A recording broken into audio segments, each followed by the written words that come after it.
In a world where moms don't feel like they have time, Zibby Owens is making time and her mark in podcasting and publishing. Her daily 30-minute podcast, Moms Don't Have Time to Read Books, is the show for writers hoping to make it to the New York Times bestseller list or just stay on it. Her new quarantine anthology is a collection of essays from podcast guests. And ironically, none of this would have happened if this mom of four hadn't written essays of her own. My husband said to me one night, you should really take all these parenting essays and make them into a book. And I was like, ugh, moms don't have time to read books. So I had this title and I thought, well, I'll just make that the title of my book. But it turned out nobody thought that was funny.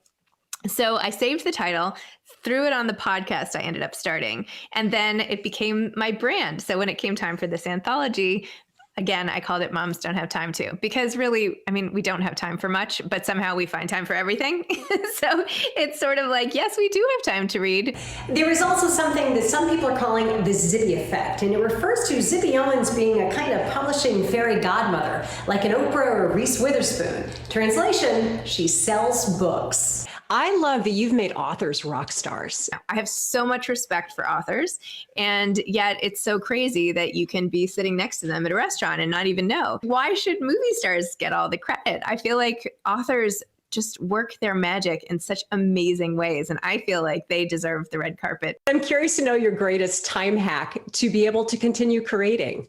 I'm very, very intentional about when I'm doing what and for how long. So if I am in here doing this TV thing, then I will go back out and be like, I'm spending 20 minutes now with my kids, and then I will focus on the next thing. And so I just try to put things into buckets, and I'm very intentional. What do you make of just the fascination with not only your brand and the concept, but just this support, this sisterhood that you've really created? The sisterhood, gosh, that's what I've been trying to do, is create community and create this feeling that we are not alone. And to hear you say that that's what I've done is like the greatest thing ever. I'm thrilled. But yes, I think it just speaks to this need and also some of the exhaustion that, especially now in pandemic times, that all of moms are really feeling.